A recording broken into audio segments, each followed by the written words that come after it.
Hi, hello everyone. Welcome to my channel. This is Monica. And please don't forget to click the subscribe button. Thank you. Andito na kami sa sasakyan namin papuntang Underground River. Diyan kami sasakay.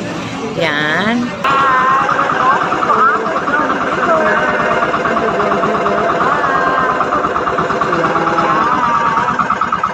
What experience!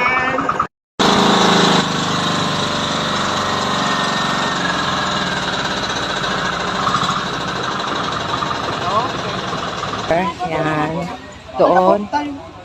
Marami daw snatcher. Bilin sa amin is beware of monkey. Dahil yan daw ang snatcher dito. Makakita siya ng plastic, ini-snatch niya, kinukuha niya. Hello ma'am, welcome back. Kala niya pagkain. Lalo na pag makulay. I-view yung mga... This is my OOTD for the day. Kailangan ng helmet dahil papasok kami sa underground. May pumapatak daw na tubig. At ihi ng bat. Oh, di ba? Ay, Jesus Mariosep. Para akong construction worker. This is my OTD. Construction worker on the go. Yes, nandito na kami sa bungad ng Underground River. Sasakay kami sa bangkang ganyan na maghahatid sa amin doon. May pinasuot sa amin device. Yan, synchronized daw yan. Ay, daw yan. Ano mag-explain daw kung anong paggagawin namin sa loob ng underground. 45 minutes kami doon. So, this is it.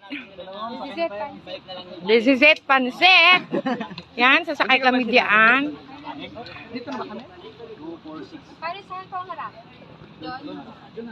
Doon ang harap. Okay. Pwede po kayo magdalawahan, pwede rin po kayo mag-isa, dalawa sa dalawa. O, sa gitna na lang yung dalawang bata. Pwede sila magtabi. Diba? Ate Joker, are you dito? Very thankful ako sa BFF ko kasi nakarating ako ng Palawan. Yung dating pangarap ko lang, eto, naging makatotohanan na. Kasi hindi rin naman biro ang makarating ng Palawan. Alam mo na, medyo pricey. Siyempre, may mga activities din kayong gagawin. Isa na nga rito, yung pagpunta sa Underground River.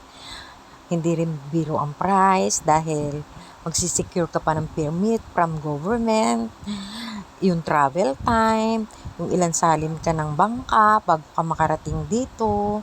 Pero sulit na sulit naman dahil ma-amaze ka sa ganda sa loob. Yung mga rock formation, yung kwento behind that. Hindi na nga ako nakapag-video sa loob dahil ma-amaze ka sa makikita mo.